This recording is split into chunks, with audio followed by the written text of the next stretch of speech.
Hello guys! Ayan, so ako ulit ang inyong Auntie Arlene. So sasagot lang tayo ng tanong ng ating sisi. Kasi ang tanong niya is 2 months salary deduction daw siya. Tapos siya yung nagbayad ng medical niya which is 2K at saka test na niya na 4K. So yun.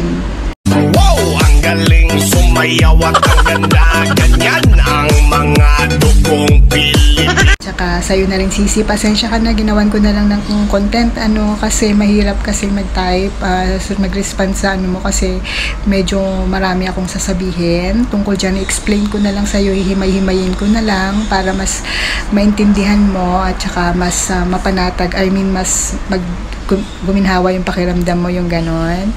So yun, actually swerte ka na sa totoo lang. Ngayon explain ko sa iyo kung bakit.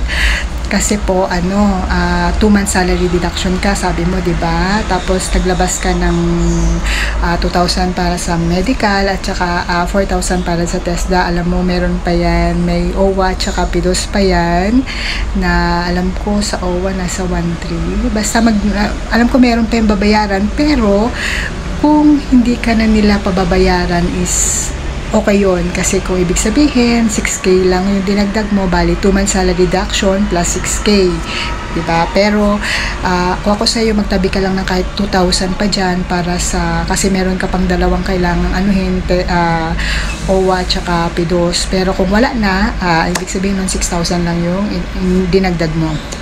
So yun, kasi sa totoo lang, swerte ka na kasi may kaibigan ako na ganyan, 2.5 months ang salary deduction niya way back 2018, pero alam ko 2019 din siya nakalipad, nakapunta dito sa Singapore. So yun, 2018 kasi December kami noon isang agency lang kami, ang sabi niya sa akin is 2 months and a half yung salary deductions niya, plus ang tawag dito, siya ang sumagot ng medical niya, siya ang gumastos ng mga expenses niya sa bali alam ko 6,000 nga yata yung nakalimutan.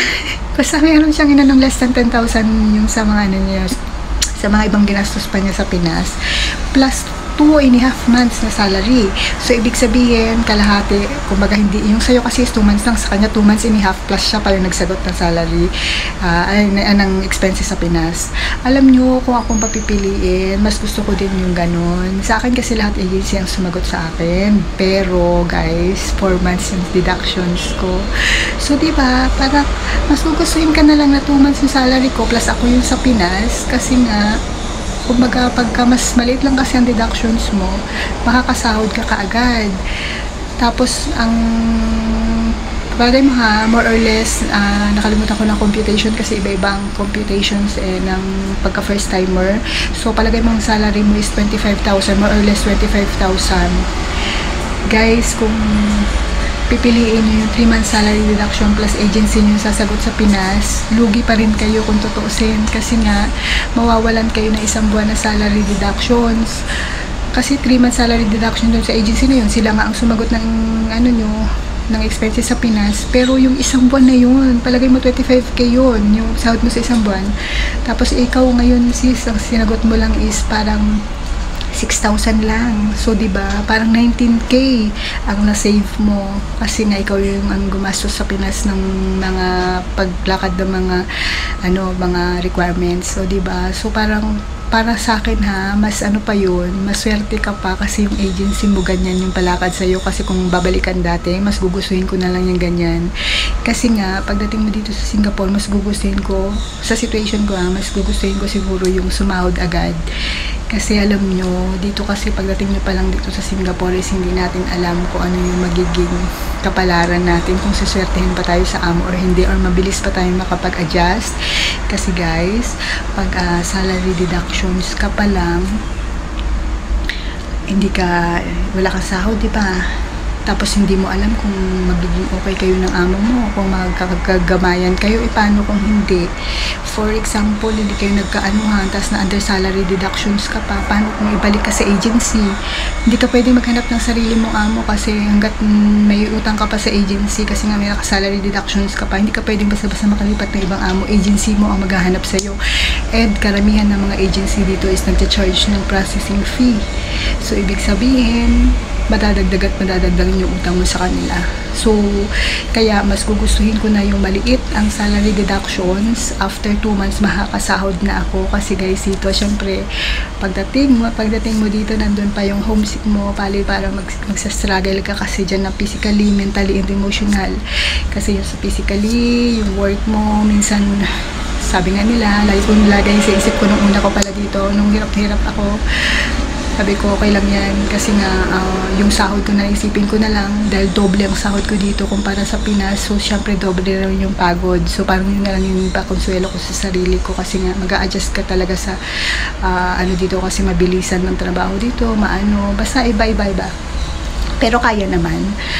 Tapos, yung, syempre, emotional, yung homesick mo, iba pa rin kasi talaga pag sa ibang bansa ka. Para sa mga first timer pero kasi ako ngayon okay na ako, nakapag-adjust na ako, so sanay na. Tapos yung sa mental nga, yung pag-isip natin, kasi nga iba yung, tapos yung financial natin, ganyan, wala tayong sahod, so stress talaga.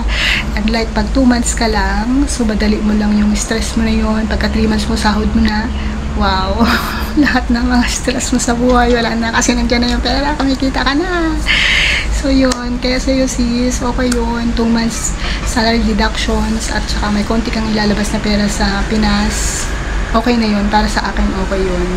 Kasi si Sam, hindi siya scam or something, kasi medical naman is pinoseso mo yun or ginawa naman yan sa'yo. Yung test mo is nag-training ka naman or assessment ka naman, so ginawa mo rin yun. So kaya kumbaga okay yun. But pagka ang nangyari naman is humingi sila ng pera na ganito kalaki, ikaw lahat, huwag ka nang maniwala.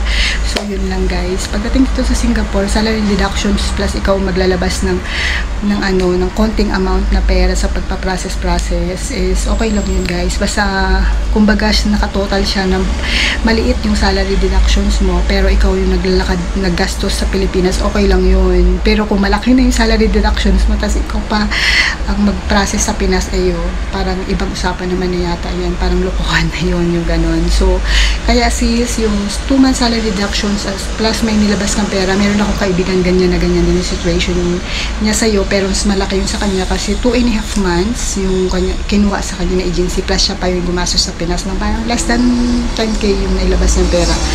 Hindi ko lang alam sa'yo kung wala ka talagang binayaran sa OWA at PIDOS, pero alam mo kasi pag nag-OWA ka, magbabayad ka pa ng membership ng OWA, parang nasa 1,000 something, pero mag-ready ka lang. Pero kung hindi na, thankful ka. So yun, ibig sabihin ng agency mo dito sa Singapore lang, sumagot ng para sa'yo. So yun lang. Kaya sis, good luck sa journey mo. Ayan, sana maging okay yung amo mo. Basta pray lang tayo. At saka lagi mong tatandaan, lahat naman na pag-aaralan. At saka wag sasagot sa amo, at saka maging patient lang talaga tayo.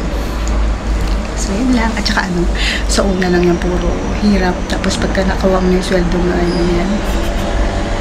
Mag-a-adjust lang tayo sa una kasi syempre kapalay tayo sa pamilya, tapos parang ang tawag doon, nandun talaga yung mga adjustment natin, hindi pa tayo nakakahawak ng sweldo, yung mga ganyan. Pero once na makailang buwan ka na magkasweldo ka ganyan, okay. So yun, bye bye.